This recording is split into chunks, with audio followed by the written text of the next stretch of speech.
Hey everyone, it's Bradley. Welcome back to my channel, Poet Gentleman. It's great to have you with me. In today's video, I'm gonna go over my top, 5 or 9 kind of summer brewing tips to kind of beat the heat. I'm a big boy, I sweat a lot where I live. Our temperatures do get hot. It's not very humid typically, but it does get warm. So today's video is all about some tips that I wanna share to help you beat the heat or at least cope with it. Research it, mash it, boil it, ferment it, drink it, analyze it, share it. Homebrewing is good. The first tip is one that may not be so obvious, but it should be. Honestly, talk to the people at your local homebrew store. See what they recommend, see what other people are doing in the area. Just ask them for help. Believe it or not, most people are there to help, especially at the homebrew store I shop at, Simi Valley Homebrew. They are honestly awesome. From the very first beer I ever made when I knew nothing to today when I know significantly more, but by no means everything. They have a full supply and inventory of everything you need. Today they let me shoot some B-roll of some of the stuff in their store, which is really awesome and kind of them. I thank them for their support. It means a ton. They have a full service homebrew store, like I said. They ship all across the US. They even got a shipping department. So check that out. They'll box up your order, your grain kit, whatever it is, and send it to you pretty much wherever you are in the continental United States. So number one, check with your local homebrew store, see what they have.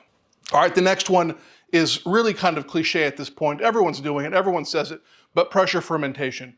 No matter what your vessel, if you're using something that's really shiny, like my Brew Tools F100 right there, or if you're basic in something like a Firmzilla, Fermentosaurus, Firmzilla All-Rounder, or if you're using one of the firm kegs or a 10-gallon keg, or just a regular corning keg, fermenting under pressure is essentially gonna mitigate some of these off flavors that come out from stressed yeast for whatever scientific magic is going on there. It's really going to help you produce a very clean beer under pressure at a higher temperature range. So if you don't have temperature control, this is a really good option. I happen to really recommend a 6-gallon torpedo keg. I think these are awesome. They're 6 gallons. That means you can put a 5-gallon batch in here pretty easily, so you don't have to split into multiple kegs. I think you're just cleaning kegs because they're dirty from fermentation. I really don't like cleaning kegs.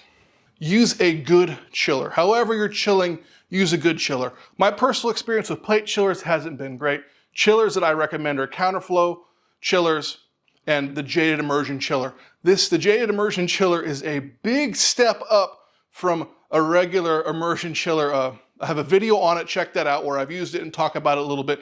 It works really, really well. If you're having trouble cooling your wort down, this is gonna do it much, much faster. As far as counterflow chillers, in all the chillers I've tested, and I have both their models, are the Xchillerator chillers. This is the Brutus. This thing is huge. Video coming out on these really, really soon. I'm super impressed by what they're capable of compared to the counterflow chiller I've been using for the past couple of years. So whatever your preference chiller-wise, whatever one you think is easier to clean, upgrade your chiller and it's gonna make a world of difference, especially if you're battling warm groundwater temperatures. My next tip is one I used to use all the time. Believe it or not, I used to work in restaurants when I was much younger, and these were super common. This is basically an ice cube, and you fill it with water, and you freeze it, and you have a big ass ice cube. These are rated for about 180 degrees of temperature. Don't put them anything hotter than that, but between 160, 180, drop this in your wort. It's gonna help you cool down quicker. Conversely, you could also use this as a pre-chiller in an ice bath or for temperature control. Instead of using 2 liters or a giant block of ice, you could get double duty out of a few of these. Yeah, they're not super cheap, but they are robust and food grade. And like I said, if you can get 2 uses out of it, to me, that's one less piece of kit to have lying around and very, very worthwhile. So these are awesome. They really will help you cool stuff down and maintain fermentation temperature. Next up is think about the yeast you're using. Obviously, everyone's like, oh, Bradley, Kveik at 100 degrees Fahrenheit is the way to go. And absolutely it is. This stuff ferments hot. It loves the high heat. But there's other, yeast strains that work great for this. Definitely not a regular lager, but California Common, some of those strains, those like a little bit warmer temperature, and it's just fine to do. And you'll be able to make a nice, crisp, clean beer, regardless of your temperature control setup. One of the next things is for the brewer, for our comfort, guys. One of the things that I used to use a ton is one of these kind of squirrel cage blower fans. These things are ridiculous. They move a ton of air. This one I got off Amazon. I've had it for quite a while. It's held up good. It has 2 extra plugs and a long cord. It's rated at 10 amps. That means I can plug stuff into it so I don't, I'm not taking up all my outlets, and I have lots of cool fresh air. It's super directional. They work awesome, and for the money, you can put it outside your door, inside your door, blow air in or push air out.